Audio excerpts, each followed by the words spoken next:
Hello everyone! Welcome back again for another DIY sewing project. Today's tutorial is how to make the easiest bandana bibs that you can sew in minutes with a few steps.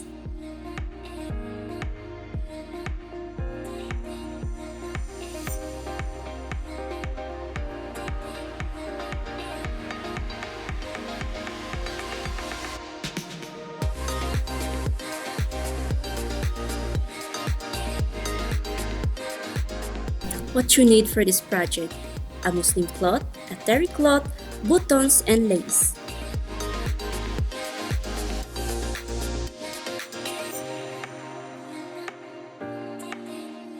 With your front fabric, arrange the lace just a half centimeter from the edge.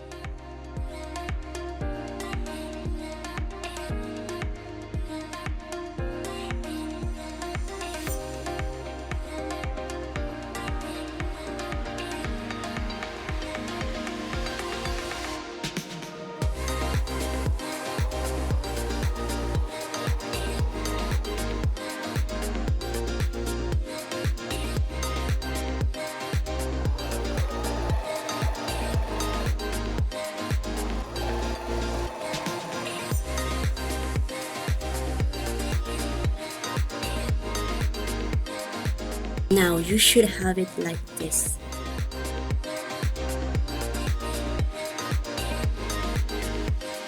Take the terry cloth and put together facing each other the right fabric. Then sew a long sides and leave a small space on the middle top.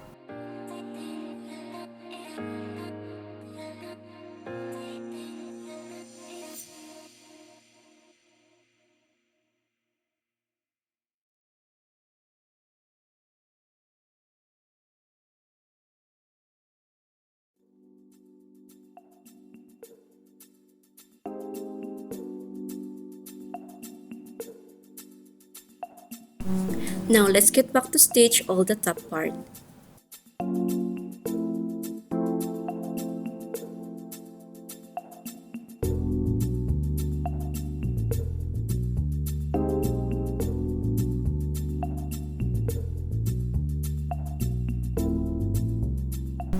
Now place your buttons on both ends and your bandana bibs is done.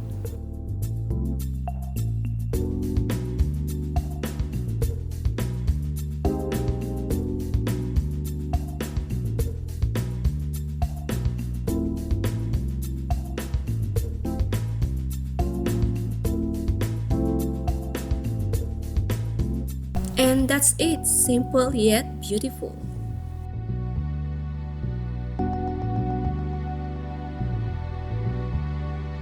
Thank you so much guys for watching. If you enjoyed this video, please give it a thumbs up and don't forget to subscribe and stay tuned for the next DIY project. Bye!